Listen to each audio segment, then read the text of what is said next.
The fusion of culture, the beauty of architecture, the flavors of mouth-watering food is what is Mtwapa, a cultural town in Kilifi County. Here, Swahili is not just a language, it's a way of life, a way of existing built on a foundation of a rich culture.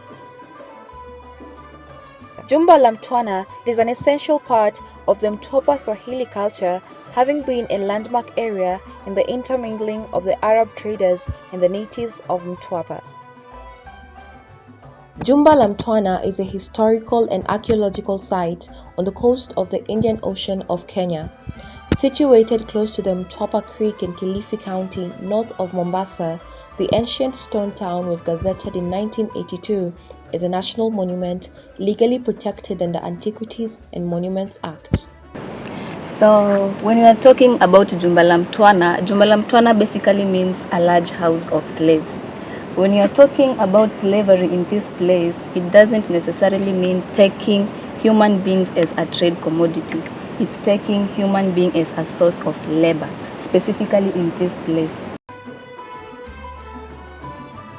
The ruins of this small, quaint, ancient coastal town were dated back to the 14th century when the settlement was first built by Arabs.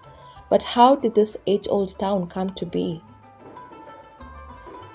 So Jumba la Mtwana is a settlement area that was established in 14th century, that is in 1350s, by some Arabs that were sailing along the East African coast, mainly for trade purposes.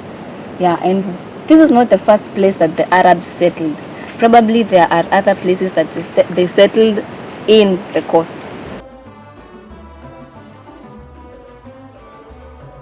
So these people came and noticed this area, Jumba la Mtwana, and they decided to live here because of many factors. One of the main factors is that these people were sailing purposely for trade, so they had to look for trade items. And one of the trade items was ambergris. Okay, ambergris, you see the whale from the ocean, there's something that they puke. Now that puke is what we call ambergris. And ambergris can be used to make very expensive perfumes and spices. Another reason is that this place is near a beach, and we say a beach is a coral reef. Now these corals pile themselves under the ocean to form a sort of a wall or a block. Now with that block, there's no any ship that can harbor beyond that reef. It was a factor in that there's no any foreign enemy that would attack these people. In case there is an enemy attacking them, they would see the enemy from afar and come and prepare themselves. Another factor is that at those times, that is 14th century, we are at the 21st century. So at that time, the water at the coastline had not become that saline like it is nowadays. So these people managed to dig some wells in the ruins, you will see them, and those wells provided fresh water. Since this settlement is centuries old, many structures have been dilapidated over time.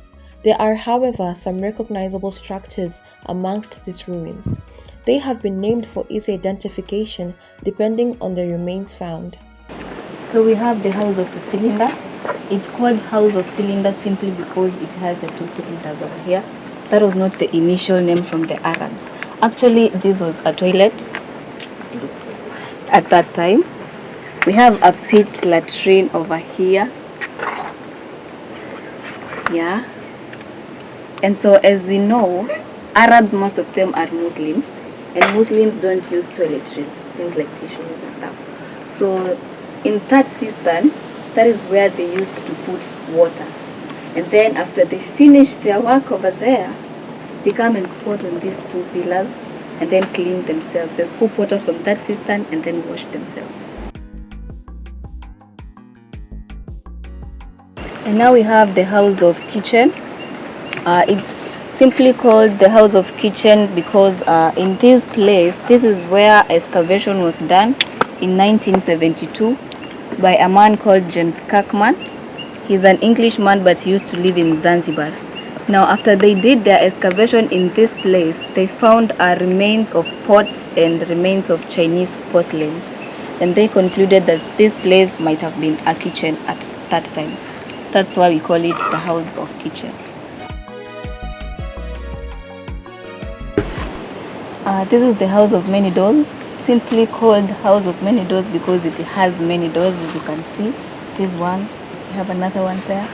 There's a door. Yeah, it has many doors. So the story behind this structure is that this structure was a house of a sultan, their elder.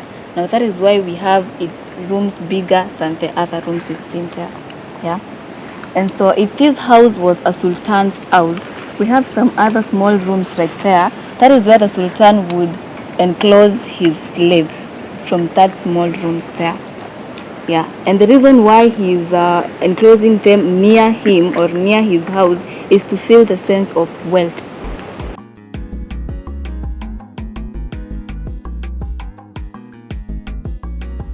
The ruins here give a history of more than 1,000 people who lived here.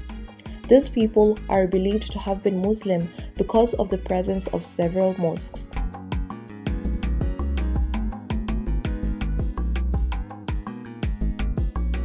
Near every mosque in these ruins we have a well, and it is purposely for ablution.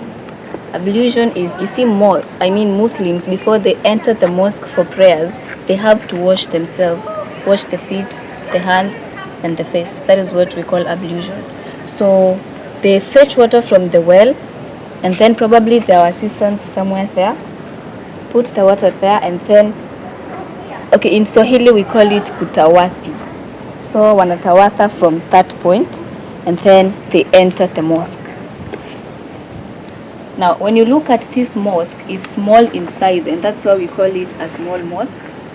You can ask, if this mosque is this small, did everyone really fit in this mosque? Okay, we usually say that this mosque might have been the mosque of the sultan. The sultan is their elder.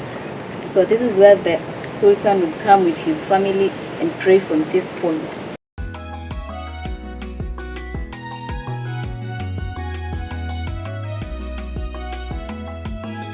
Can you hear me? Now that is just a simple illustration of how the Imam used to call worshippers into the mosque. Now this shaped curve of the Qibla helps to do that. It helps to echo sound back to the worshippers so they can come in and pray. Right here are 5 pillars which represent the number of times, 5 times, that Muslims are expected to pray in a day.